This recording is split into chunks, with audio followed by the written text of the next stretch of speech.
Leer las cartas del Nuevo Testamento es como estar al lado de alguien que está hablando por teléfono.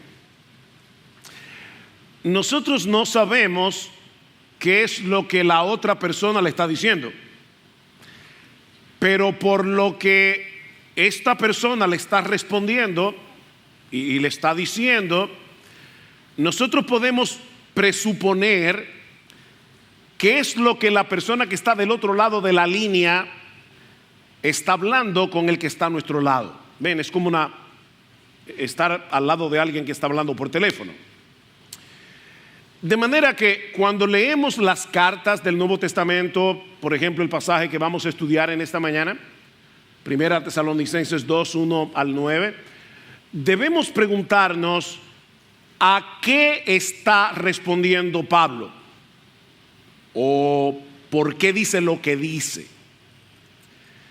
En el pasaje que vamos a considerar en esta mañana, continuando con nuestra serie expositiva, vemos que Pablo tuvo que hacer una apología, una defensa de su ministerio. Y aunque no podemos escuchar lo que estaban diciendo los enemigos del evangelio en su contra, por lo que Pablo escribe en los capítulos 2 y 3 de la carta, podemos deducir que lo estaban acusando de ser un falso maestro.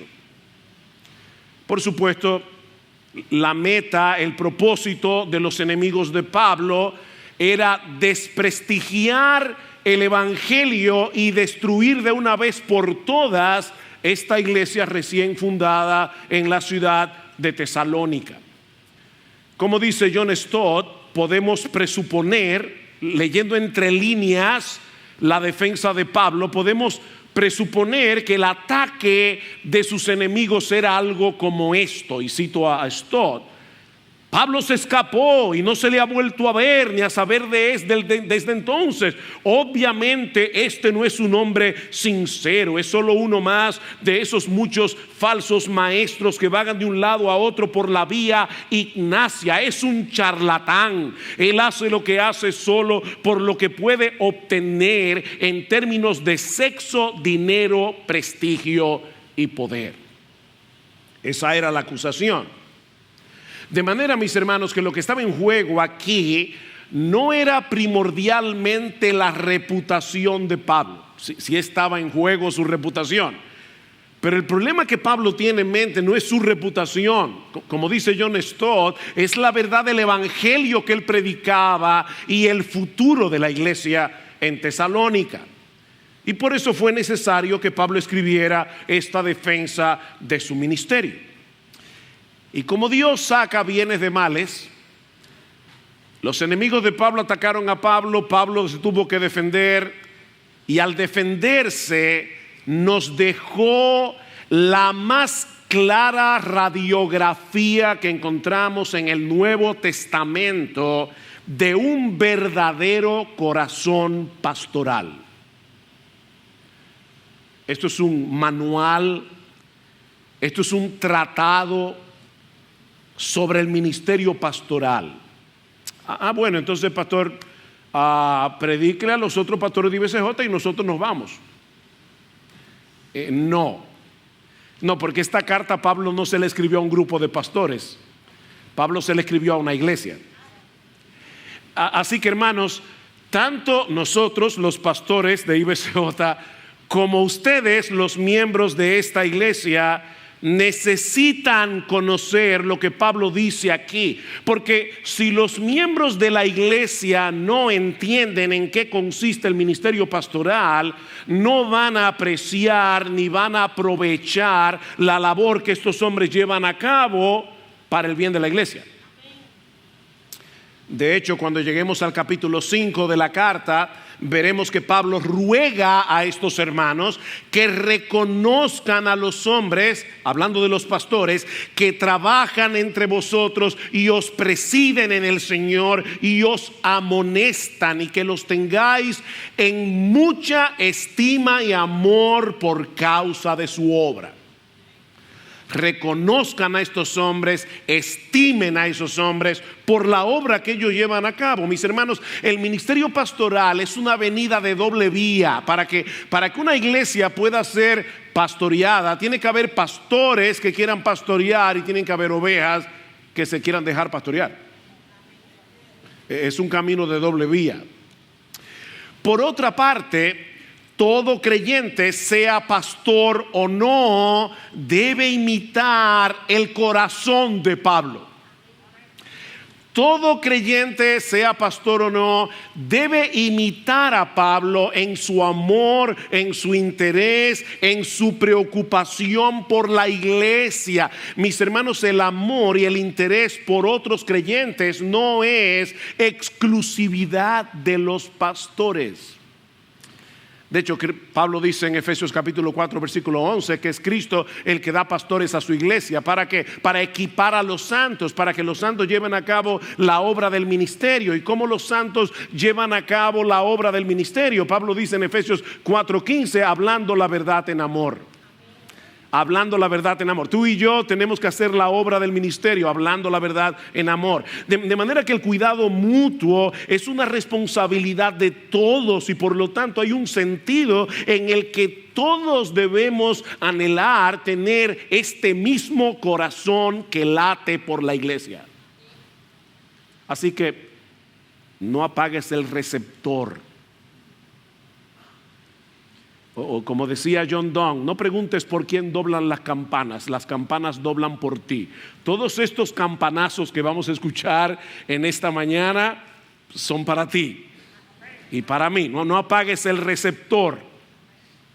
Y hay al menos 3 características que nosotros vemos en este pasaje del corazón de Pablo, cómo él llevó a cabo, tanto él con Silas y Timoteo, cómo llevaron a cabo la obra del ministerio cuando estuvieron en Tesalónica.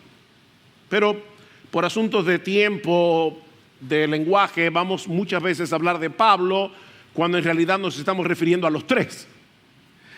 En primer lugar, vemos en este pasaje que Pablo, Silas y Timoteo estuvieron dispuestos a poner su vida en riesgo con tal de entregarles el evangelio de Cristo a los tesalonicenses. Vean una vez más los versículos 1 y 2. Dice Pablo, Primera Tesalonicenses 2, 1 y 2, porque vosotros mismos sabéis, hermanos, que nuestra visita a vosotros no fue en vano, sino que después de haber sufrido y sido maltratados en Filipos, como sabéis, tuvimos el valor, confiados en nuestro Dios, de hablaros el evangelio de Dios en medio de mucha oposición.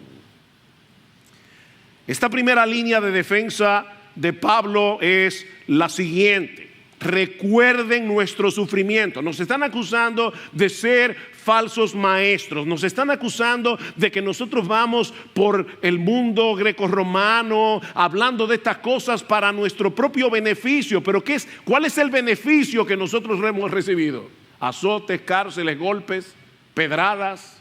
Ese es el beneficio.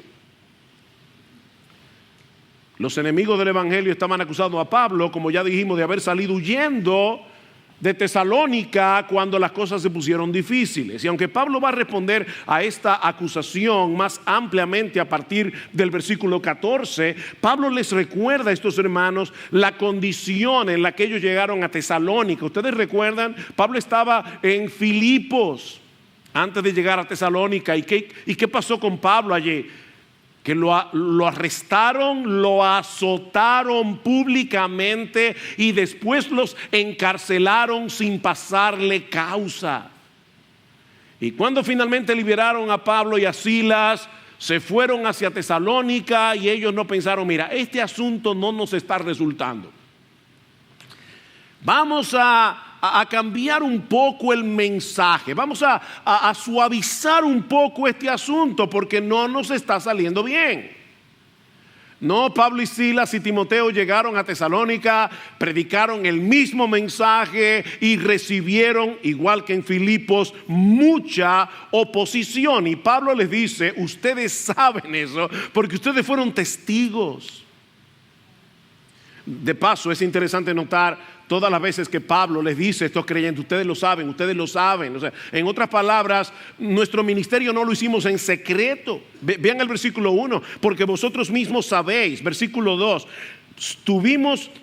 después de haber sido maltratados en Filipos, como sabéis, tuvimos el valor de predicar. Versículo 5, porque como sabéis, nunca fuimos a vosotros con palabras lisonjeras. Versículo 9, porque recordáis, hermanos. Versículo 10, vosotros sois testigos. Versículo 11, así como sabéis. ¿Ven el punto?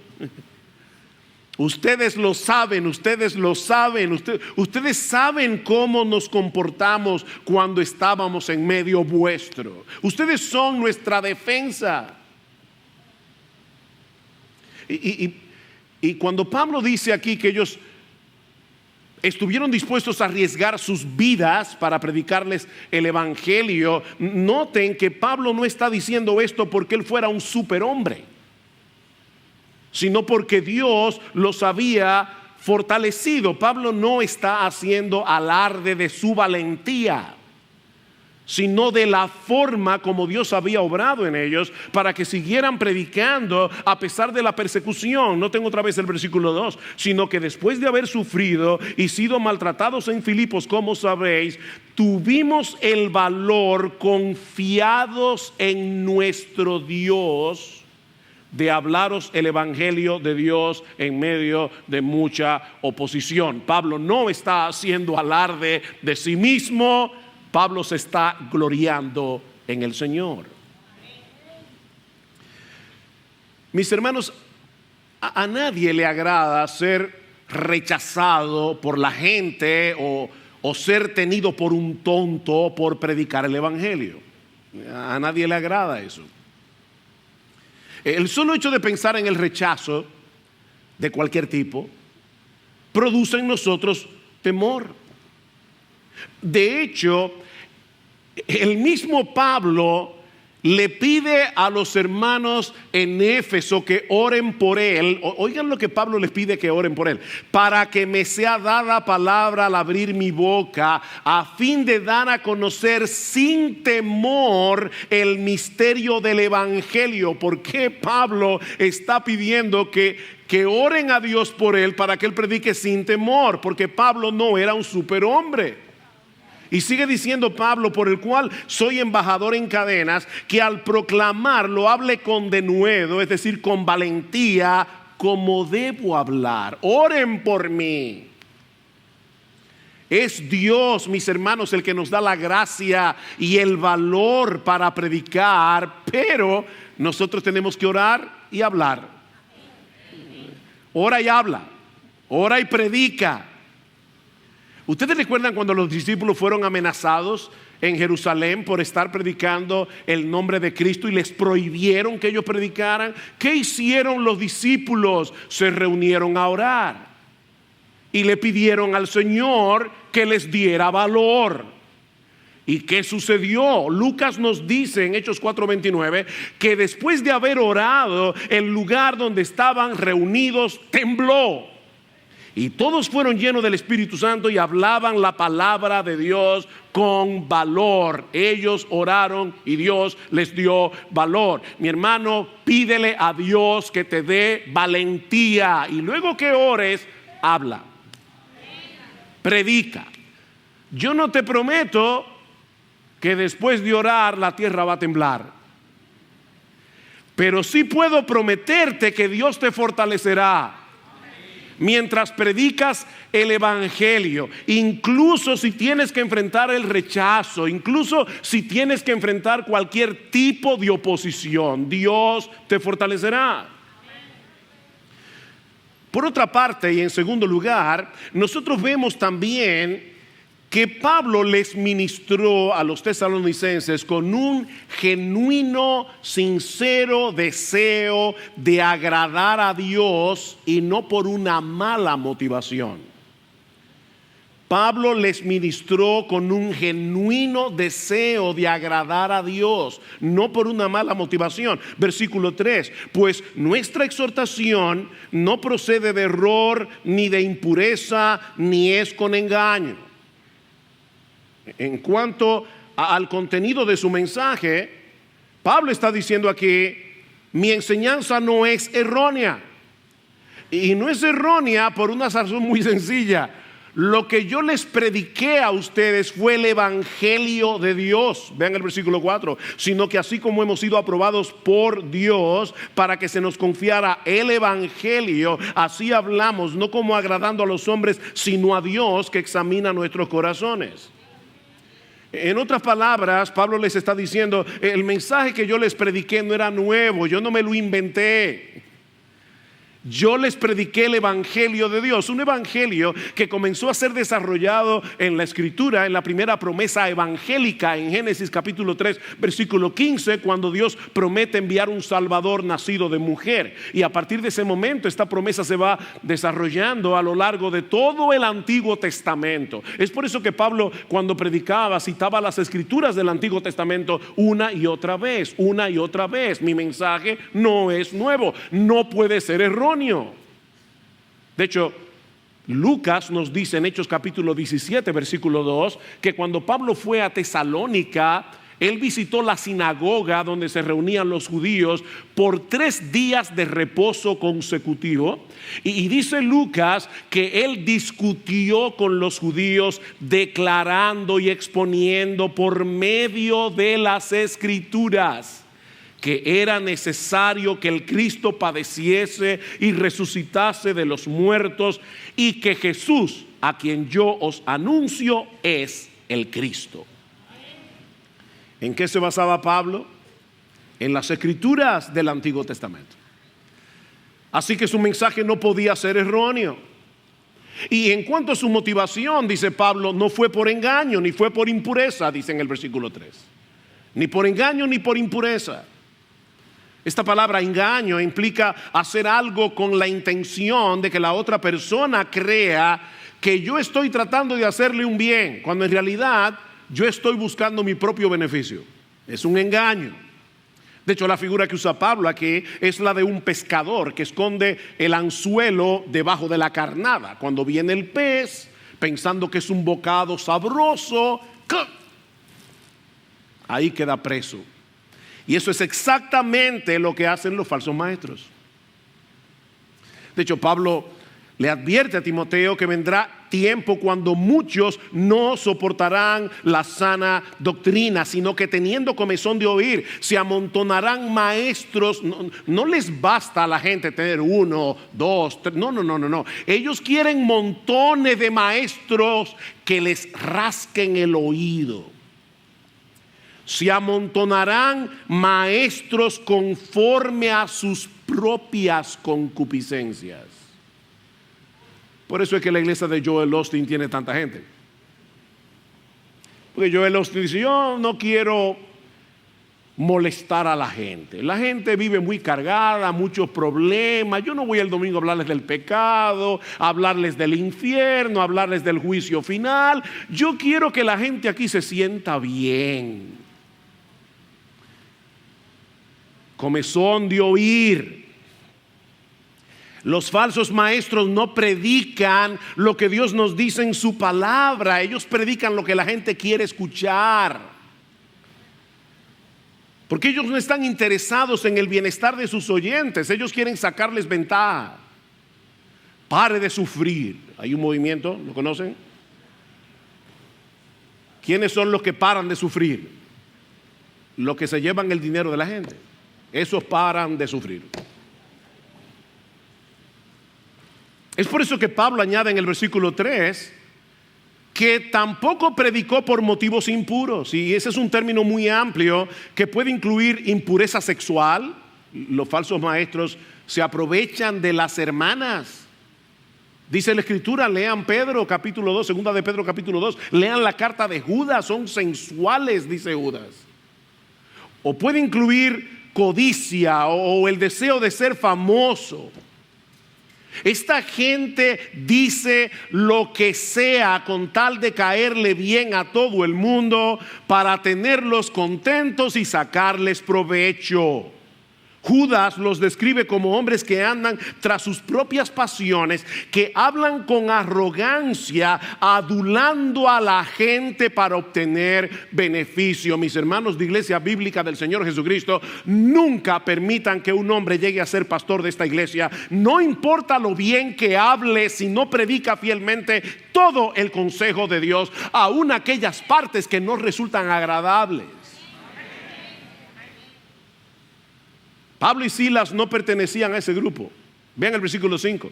Porque como sabéis, nunca fuimos a vosotros con palabras lisonjeras, ni con pretexto para lucrar, para ganar dinero. Dios es testigo. Pablo no era un evangelista de la prosperidad, obviamente, ni buscando gloria de los hombres, ni de vosotros, ni de otros. Lo que Pablo está diciendo es: nosotros no suavizamos el mensaje para que resultara más potable. Predicaron la buena noticia, sí, de que hay perdón en Cristo para todo aquel que cree, pero al mismo tiempo no dejaron de advertir a los incrédulos del destino terrible que les espera si rechazan, si abandonan, si tienen en poco una salvación tan grande. Noten lo que dice Pablo en el capítulo 1, versículo 10, que estudiamos la semana pasada. Dice: ustedes se convirtieron para esperar de los cielos a su Hijo, al cual resucitó de entre los muertos, es decir, a Jesús, quien nos libra de la ira venidera. Pablo no dejó de hablar de la ira que vendrá sobre aquellos que rechazan el mensaje del evangelio. Mis hermanos, cuando nos empeñamos en tratar de agradar a la gente, tarde o temprano vamos a comenzar a editar el evangelio.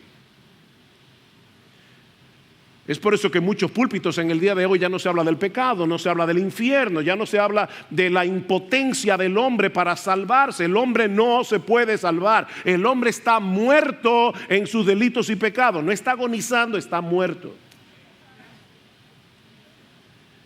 Es imposible ser fieles a Dios si nuestra meta es caerle bien a todo el mundo.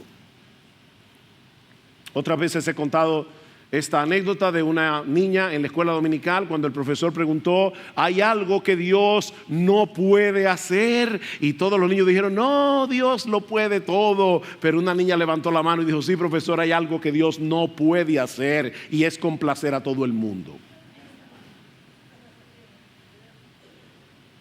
Y nosotros tampoco. Aclaro. Nuestra meta no es caerle mal a la gente. No es que ahora vamos a predicar para caerle mal a la gente. No. Ojalá que no le caigamos mal a nadie. Nuestra meta es predicar la verdad. El problema es que la verdad molesta a mucha gente. Así que no tengas como meta decir: me odian, qué bueno. No, yo no quiero que me odien. Pero predica la verdad, sé fiel a Dios por encima de todas las cosas. Escribiendo a los Gálatas, Pablo les pregunta: ¿busco ahora el favor de los hombres o el de Dios? ¿O trato de agradar a los hombres en ese sentido? Pues si todavía agradara a los hombres, dice Pablo, yo no sería siervo de Cristo. ¿Ven? Una cosa es incompatible con la otra. El anhelo de todo creyente, no solo de los pastores, debe ser recibir la aprobación de Dios, aunque muchos nos desaprueben. Hermano mío, hermana mía, no vivas para el ojo de la gente, porque vas a terminar comprometiendo el evangelio. Nadie puede servir a dos señores. Y eso lo dijo Jesús. Nadie puede servir, nadie. Pastor, ¿qué significa nadie en griego? Nadie. No se puede.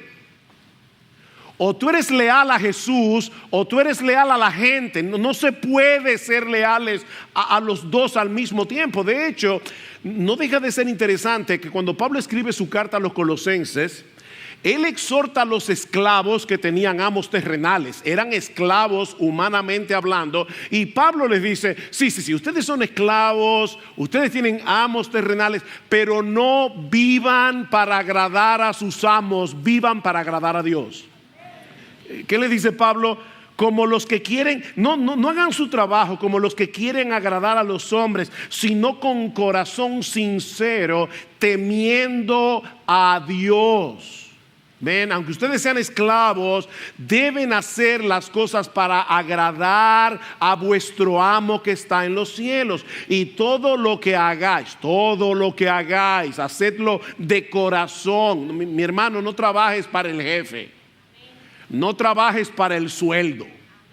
Todo lo que hagáis, hacedlo de corazón como para el Señor y no para los hombres, sabiendo que del Señor recibiréis la recompensa de la herencia, porque es a Cristo el Señor a quien servís. Seas pastor o no, tú eres un siervo. Eres un siervo. Me encanta que Paul Washer dice que él no entiende por qué hay personas que dicen fulano es un gran siervo de Dios. ¿Cómo se puede ser un gran siervo? Tú eres un siervo y yo soy un siervo. Y por lo tanto, nuestra meta es agradar a nuestro amo. Y nuestro amo se llama Jesús. La meta de Pablo era agradar a aquel que le había confiado el evangelio. Vuelvan otra vez al versículo 4. Dice, sino que así como hemos sido aprobados por Dios para que se nos confiara el evangelio, así hablamos. Ven, Dios confió en mí para entregarme el evangelio. Me aprobó para entregarme el evangelio y por lo tanto yo hablo no como agradando a los hombres, sino a Dios que examina nuestros corazones. Los enemigos del evangelio hablaban mal de Pablo, pero Dios lo había aprobado. Y ya no importa. Si Dios aprueba a un hombre, no importa lo que diga el resto del mundo, porque es la opinión de Dios la que importa. Ahora, ¿cómo sabía Pablo que Dios lo había aprobado? ¿Cómo podía estar tan seguro? Porque Dios mismo se había encargado de confirmar su llamamiento. ¿Cómo? Bueno, en primer lugar, cuando se le apareció en el camino a Damasco. Cristo se le apareció a Pablo en el camino a Damasco y lo convirtió de un perseguidor a un apóstol. Pero, no contento con eso, Cristo le confirmó a Pablo su llamamiento a través de otras personas. En primer lugar, Dios confirmó su llamamiento a través de Ananías. ¿Recuerdan el hombre que Dios le dijo, ve, porque Pablo está en tal y cual casa, ve, porque instrumento escogido me es este para llevar mi nombre en presencia de los gentiles y de reyes y de los hijos de Israel? Ananías podía confirmar que el Señor le había revelado que Pablo era uno de sus siervos. Más adelante, en Gálatas capítulo 2 versículos 8 y 9 vemos que Pablo va al resto de los apóstoles en Jerusalén y esto le dan la diestra de compañerismo, confirmando que Pablo predicaba correctamente el evangelio. Y luego, cuando Pablo y Bernabé fueron llamados por el Señor a ser misioneros, ¿qué hizo el Espíritu Santo? El Espíritu Santo le dijo a la iglesia: apartadme a Saulo y a Bernabé para la obra que los he llamado.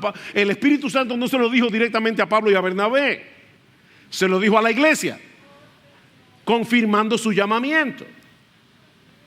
Pablo era un apóstol de Jesucristo y sin embargo, mis hermanos, Dios confirmó su llamado a través de otras personas. Y en el día de hoy, si bien nosotros no tenemos ni un encuentro con Jesús como el que tuvo Pablo en su camino a Damasco, ni el Espíritu Santo viene a la iglesia y le dice: apártenme a fulano y a fulano para la obra del ministerio, nosotros en el día de hoy tenemos que pasar por un escrutinio similar. ¿Qué dice Pablo en 1 Timoteo capítulo 3? El ministerio es algo tan importante que no puede depender solamente de los sentimientos subjetivos de una persona. Pablo dice: el que anhela el obispado, buena obra desea. ¡Qué bien! Pero eso no es suficiente. Es necesario.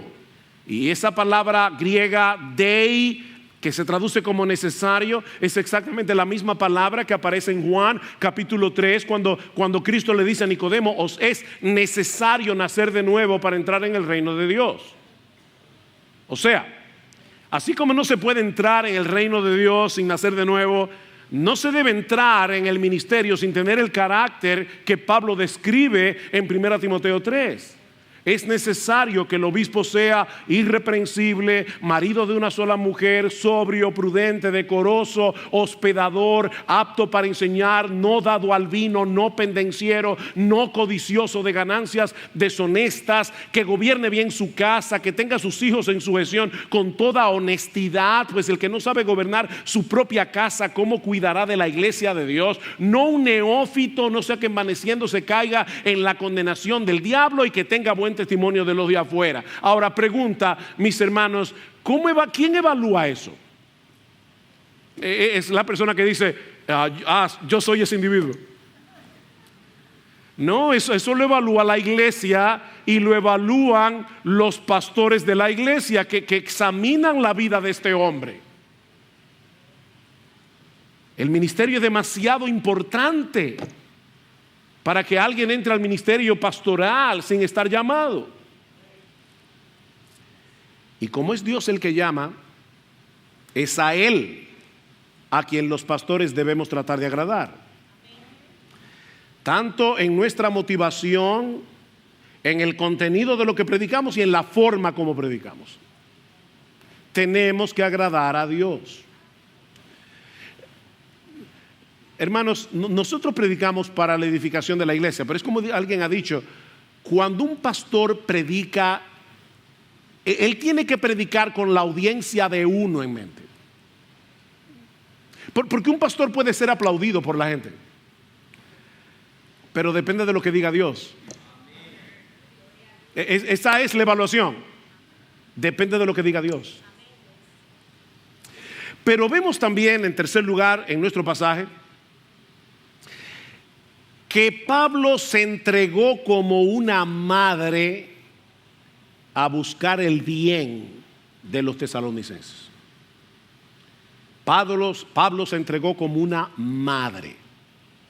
Vean otra vez el versículo 6 para poder tomar desde ahí el versículo 7 y ver el contraste. Pablo dice, no buscamos gloria de los hombres, ni de vosotros, ni de otros, aunque como apóstoles de Cristo hubiéramos podido imponer nuestra autoridad. Más bien, ¿ven el contraste?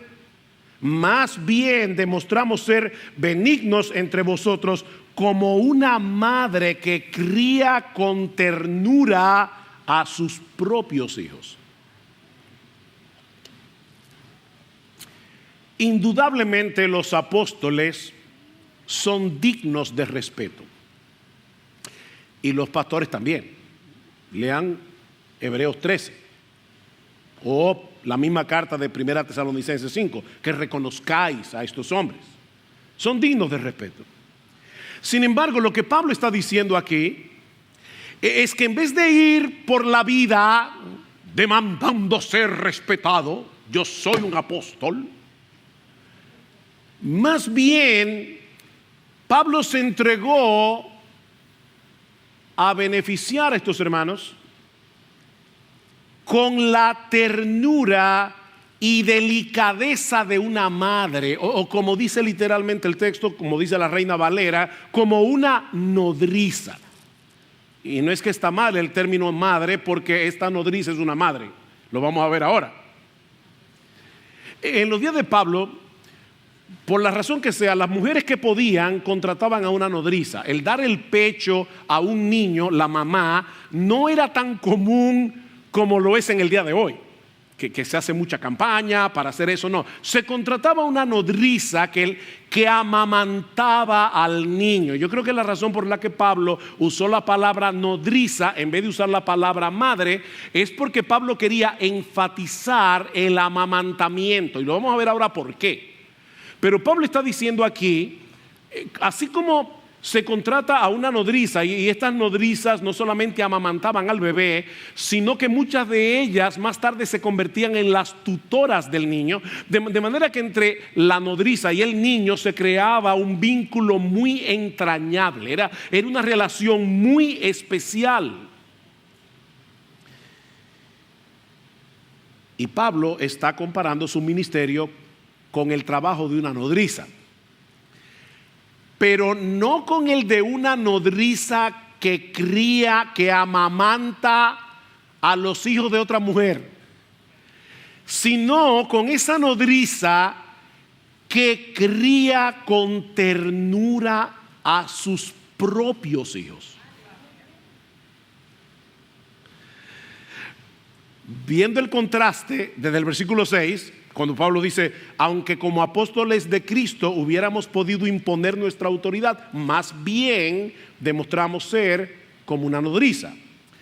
O sea, Pablo está diciendo, en vez de insistir en mi autoridad apostólica, en vez de insistir en que ustedes me den el respeto que yo merezco, yo más bien los traté con la ternura, la paciencia, la benignidad de una madre. O como lo parafrasea el comentarista Guillermo Hendrickson, como cuando una nodriza, que es a la vez la madre, abriga, mima, acaricia a los hijos que son lo suyo propio porque ella los parió.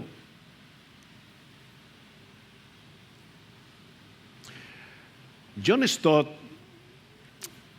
dice algo comentando este pasaje que me encantó. Dice, es algo muy hermoso que un hombre tan masculino como el apóstol Pablo se haya servido de esta metáfora femenina.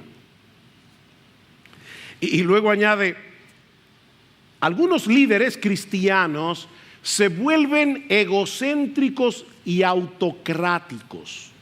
Cuanto más sienten amenazada su autoridad, tanto más la reafirman. Pero en nuestro ministerio pastoral, todos necesitamos desarrollar más la ternura, el amor y la entrega de una madre.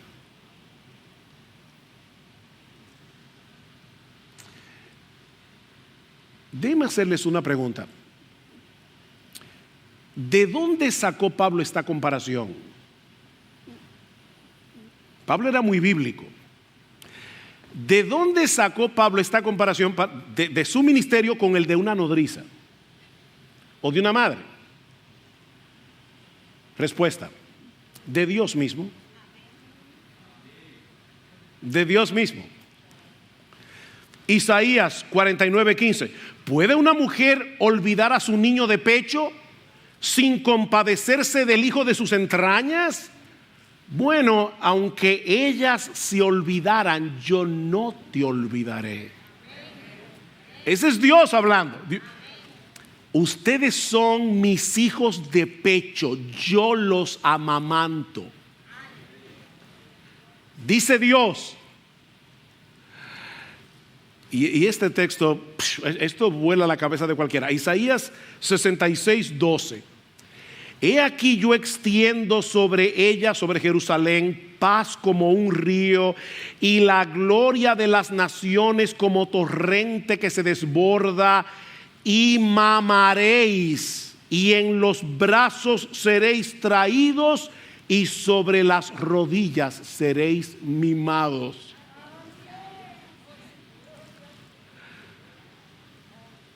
Dios está diciendo, yo los voy a tomar y los voy a amamantar y luego los voy a poner en mis rodillas para mimarlos. Ese es el Dios todopoderoso que creó los cielos y la tierra. Como aquel a quien consuela su madre, dice Dios, así os consolaré yo a vosotros y en Jerusalén tomaréis consuelo. De paso, hablábamos Gloria y yo esta mañana porque le decía, voy a hablar acerca de este tema y ciertamente hay creyentes que no tienen pastores que los tratan con esa ternura, pero también hay hijos que no tienen padres que los tratan con esa ternura, hay esposas que no tienen esposos que los tratan con esa ternura. Bueno, mi hermano, mi hermana, si ese es tu caso, recuerda que tú tienes en Dios a un pastor así, a un padre así y a un esposo así. Es triste, pero Deberías tener un pastor así, un padre así, un esposo así, pero no te autocompadezcas. Tú tienes en Dios todo eso. Así que Pablo estaba imitando a Dios al tratarlos de ese modo. Y no es que los pastores no podamos ser firmes cuando haya necesidad de serlo. Un poco más adelante, en los versículos 11 al 12, como ya leímos y que vamos a ver, si el Señor lo permite, la semana que viene, Pablo compara su ministerio con un padre que ejerce autoridad sobre sus hijos. Hay momentos en que los pastores debemos hacer uso de nuestra autoridad, sobre todo cuando está en juego la verdad del Evangelio, cuando está en juego la santidad, la pureza de la iglesia. Eso lo vemos en la carta a los Gálatas, lo vemos en las cartas que Pablo escribió a los Corintios, pero hermanos, aún en esos casos vemos ese balance de Pablo entre la autoridad y la ternura. Pablo reprendió a los Gálatas duramente. Sin embargo, también les dijo en Gálatas 4:19: hijitos míos, por quienes vuelvo a sufrir dolores de parto hasta que Cristo sea formado en vosotros. Yo quisiera estar con vosotros ahora mismo y cambiar de tono. Para Pablo no era agradable hablarles en un tono tan duro. Y en 2 Corintios 10, Pablo ruega a estos hermanos que sean fieles a Cristo y dice: yo les ruego por la mansedumbre y la ternura de Cristo. Yo recuerdo en nuestros primeros años de ministerio, primero predicábamos rapidísimo. Si tú crees que yo hablo rápido, no, en esa época yo era la boca más rápida del oeste. Pero también gritaba mucho. Todavía a veces se me va, pero en esa época mucho más. Y a veces llegábamos a casa y mi esposa siempre con mucha paciencia me esperaba 1 o 2 días. Pero luego decía: mi amor, la prédica de este domingo, mira, fue muy edificante, fue muy buena. Lo único es que yo no vi por ningún lado la ternura de Jesús. Y yo le doy gracias al Señor por su fidelidad a mí, porque eso es lo que hacen las ayudas idóneas. Y yo le oraba al Señor: Señor, por favor, ayúdame a cultivar esa mansedumbre y ternura de Jesús. Y al otro domingo le decía: dime, ¿qué tal tuvo? Y dice: igualito que el domingo pasado.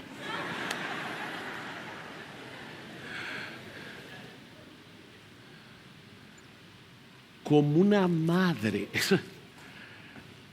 Mis hermanos, miren, cuando uno lee el Nuevo Testamento y ve a Pablo, o sea, Pablo fue un hombre extraordinario. Pablo fue probablemente quizás el hombre más extraordinario que ha tenido la iglesia de Cristo, por los dones que tenía y por el amor que manifiesta hacia el Señor, por todo lo que Pablo tenía, los conocimientos. De hecho, muchas personas dicen que Pablo probablemente era uno de los intelectos más brillantes del primer siglo.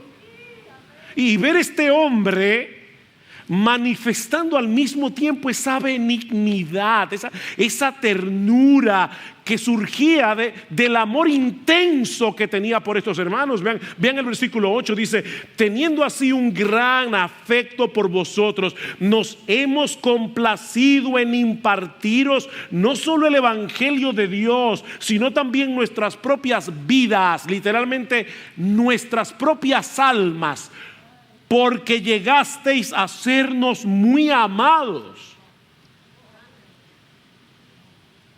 Esta palabra que se traduce como afecto, lamentablemente en español no hay un equivalente. Y de hecho por eso los traductores tuvieron que poner un gran afecto. Es una sola palabra, pero no hay manera de explicar lo que esa palabra implica. Solo aparece aquí en el Nuevo Testamento, pero transmite la idea, como dice un erudito, de un sentimiento conmovedor experimentado en las profundidades de las entrañas.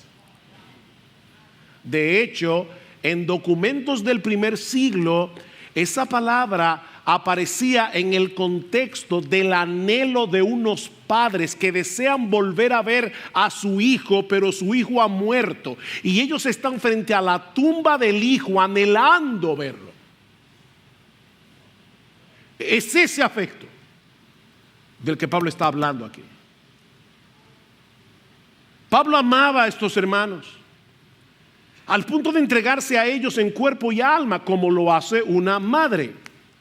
Las madres tienen que ajustar todo su horario en función del bebé. Todo su horario. Porque el bebé demanda mucho. Hay que estarlo alimentando cada 3 horas. Y hay que levantarse. Yo me acuerdo con nuestra hija mayor, ella tenía un sonidito cuando se estaba despertando.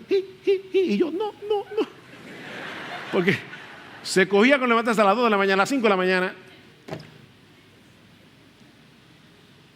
La madre tiene que ajustar toda su vida en función del bebé. Y los pastores también. Dice Juan Calvino, una madre al dar el pecho a sus hijos manifiesta un raro y maravilloso afecto, por cuanto no escatima esfuerzos ni molestias, no evita ansiedades, no se cansa por la asiduidad, la regularidad de tener que dar el pecho, con tal de darles de su propia sangre con espíritu alegre. Oigan, hijos, uno nunca aprecia lo que hacen sus padres hasta que tengan hijos. Pero yo apelaría a ti ahora, aunque no tengas hijos, para que ames el esfuerzo de tus padres. Porque criarte exige mucho esfuerzo. Y noten que Pablo no les dice, nosotros hubiéramos estado dispuestos a dar nuestra vida si hubiera sido necesario. No, eso no es lo que dice el texto. Lo que el texto dice es que ellos le dieron su propia vida. Vieron, dice, teniendo así un gran afecto por vosotros, nos hemos complacido, es algo que sucedió, nos hemos complacido en impartiros no solo el evangelio, sino nuestra vida. Eso sucedió así. Ellos se entregaron en cuerpo y alma con tal de impartirles el evangelio. Y cuando conectamos esto con la palabra criar, que aparece en el versículo 13 como la nodriza que cría con ternura a sus propios hijos, lo que Pablo está diciendo es que ellos cuidaron con afecto de una madre a estos recién convertidos, amamantándolos con el evangelio. Esa es la idea.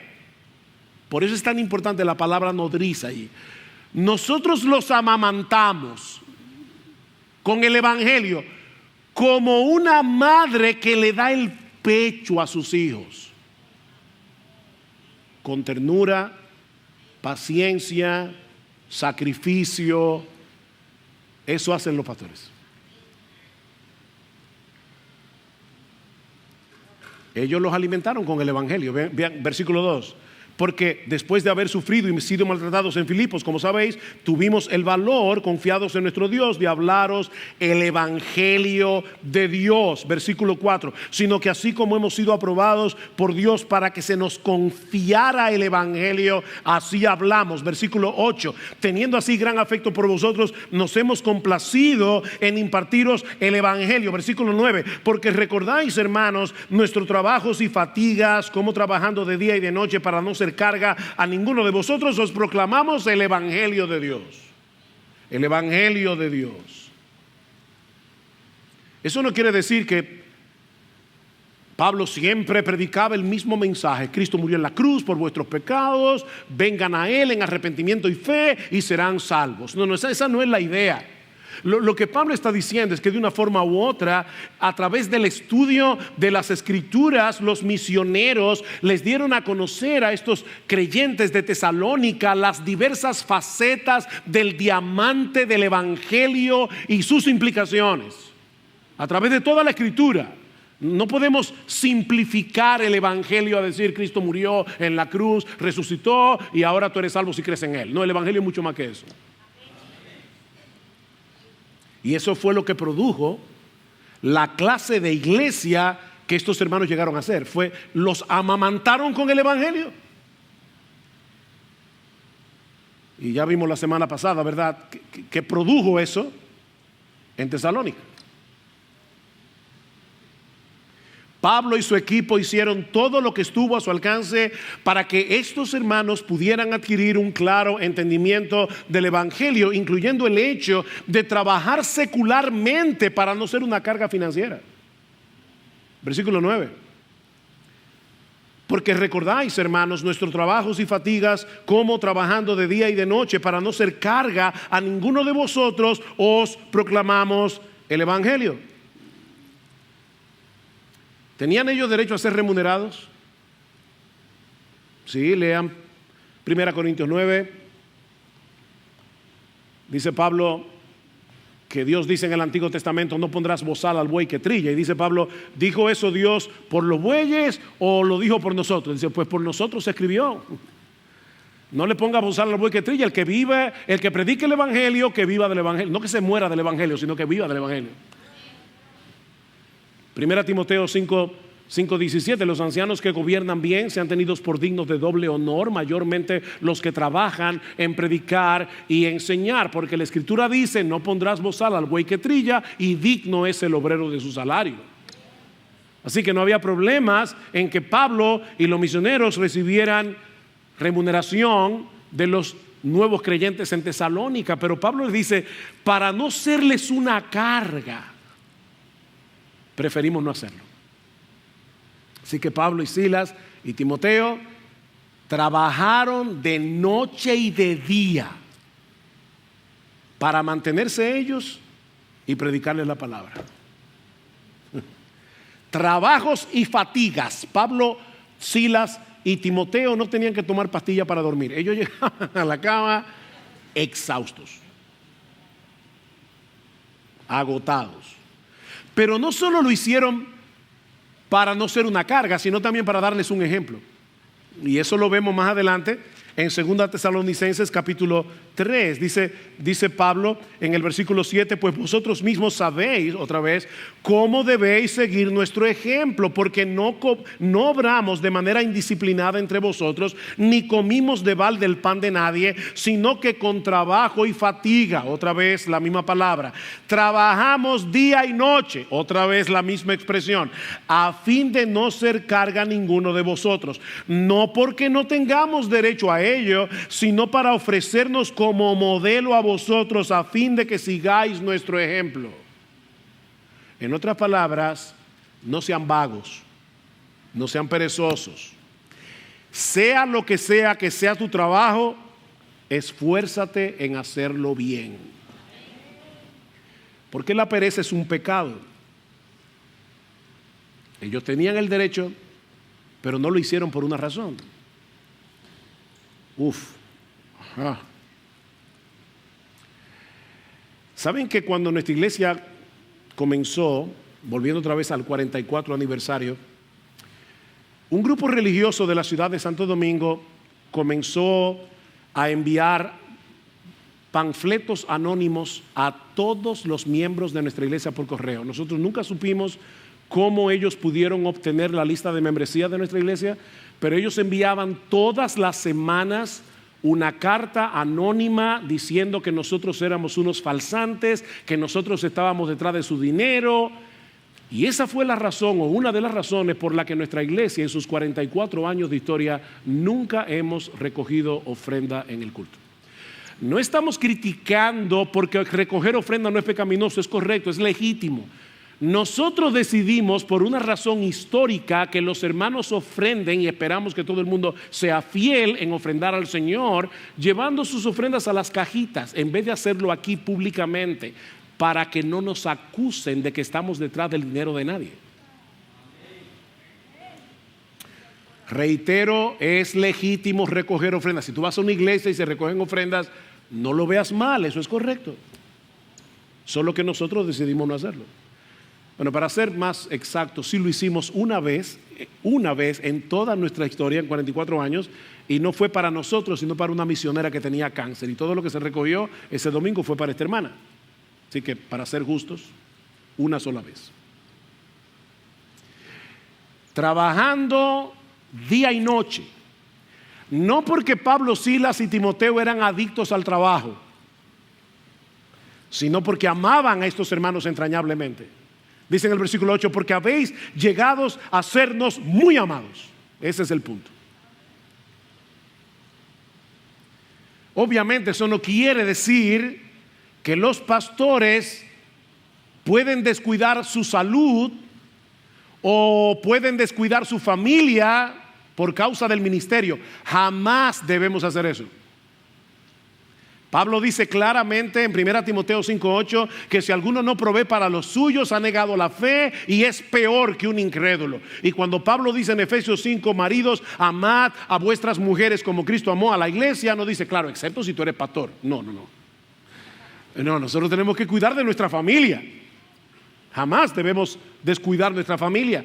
Lo que esto quiere decir, mis amados hermanos, es que el ministerio pastoral es demandante y requiere ser energizado por un sincero amor a Cristo y a cada una de las ovejas por las que Cristo murió.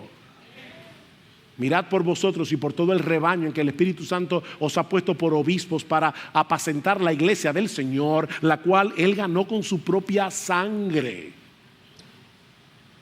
O Pedro dice, apacentad la grey de Dios que está entre vosotros, cuidando de ella no por fuerza, sino voluntariamente, no por ganancia deshonesta, sino con ánimo pronto, no como teniendo señorío sobre los que están a vuestro cuidado, sino siendo ejemplos de la grey. Y cuando aparezca el príncipe de los pastores, vosotros recibiréis la corona incorruptible de gloria. Mis hermanos, este ejemplo de Pablo, Silas y Timoteo quedó registrado en las Escrituras por la inspiración del Espíritu Santo para que los pastores tengamos un ejemplo concreto de lo que significa pastorear la grey de Dios, imitando al príncipe de los pastores. Oren por nosotros. Hermanos, oren por nosotros para que el Señor nos mantenga fieles. Para que el Señor nos dé ese corazón, para que podamos pastorearlos con autoridad y con ternura. Porque para esta cosa, ¿quién es suficiente? ¿Quién es suficiente? Pero no olviden lo que decíamos al principio. El amor y el interés por otros creyentes no es exclusividad de los pastores. Por favor, mi amado hermano, mi amada hermana, y cuando les digo amados, de verdad créanme, son amados, los amamos de todo corazón. Amados hermanos, por favor, no tomen este mensaje para evaluar la vida de otros. No tomen este mensaje para pensar en el pastor fulano, no. En el hermano fulano. ¿Por quién doblan las campanas? Las campanas doblan por ti. Este mensaje es para ti. Escribiendo a los Efesios, Pablo los exhorta a ser imitadores de Dios como hijos amados. ¿Tú eres un hijo de Dios? Imita a tu papá, imita a tu padre. ¿Y cómo se imita al Padre si somos hijos amados? Andando en amor, dice Pablo. Y andad en amor como también Cristo nos amó y se entregó a sí mismo por nosotros. Juan nos dice en su primera carta, en esto consiste el amor, no en que nosotros hayamos amado a Dios, sino en que Él nos amó a nosotros y envió a su Hijo en propiciación por nuestro pecado, para recibir la ira que nosotros merecemos por nuestros pecados. Y ahora dice Juan, amados, si Dios nos ha amado así, debemos también amarnos unos a otros. Amarnos unos a otros. ¿Te parece demasiado alto el listón cuando ves el ejemplo de Pablo, Silas y Timoteo? ¿Te parece alto? Es que lo es. Es alto, pero no olvides que ellos eran hombres de carne y hueso, sujetos a pasiones iguales que las nuestras, como dice Santiago acerca de Elías. De hecho, piensen en Pablo. Uno lee este texto y uno fácilmente puede olvidar que Pablo era un judío fariseo que aborrecía a los gentiles y cuando era un incrédulo los trataba como perros. Pablo fue un perseguidor de la iglesia. El que está escribiendo este pasaje fue un perseguidor hasta que Cristo se encontró con él en su camino a Damasco y lo cambió, lo transformó en un hombre que era capaz de amar con esa clase de amor a sus hermanos gentiles. Es la gracia de Dios. Es la gracia. Tú quieres crecer, o como dice Pablo, yo sé que ustedes se aman, pero abunden en amor. En el capítulo 4, ustedes se aman, pero abunden más y más. Tú quieres crecer, el amor de Cristo es el secreto. El amor de Cristo es el combustible para que mueve esa maquinaria de nuestros afectos para que nosotros podamos salir de nuestra zona de comunidad, de nuestra zona de seguridad, para entregarnos a servir a otros en la iglesia y en el mundo. El amor de Cristo nos constriñe. El amor de Cristo nos presiona. El amor de Cristo nos mueve, dice Pablo, pensando esto, que si uno murió por todos, luego todos murieron, y por todos murió para que los que viven ya no vivan para sí. Cuando tú y yo éramos impíos, inconversos, incrédulos, vivíamos para nosotros mismos. Y Pablo está diciendo para que ya no vivan, ya esa era tu antigua vida, ya no vivan para sí, sino para aquel que murió y resucitó por ellos.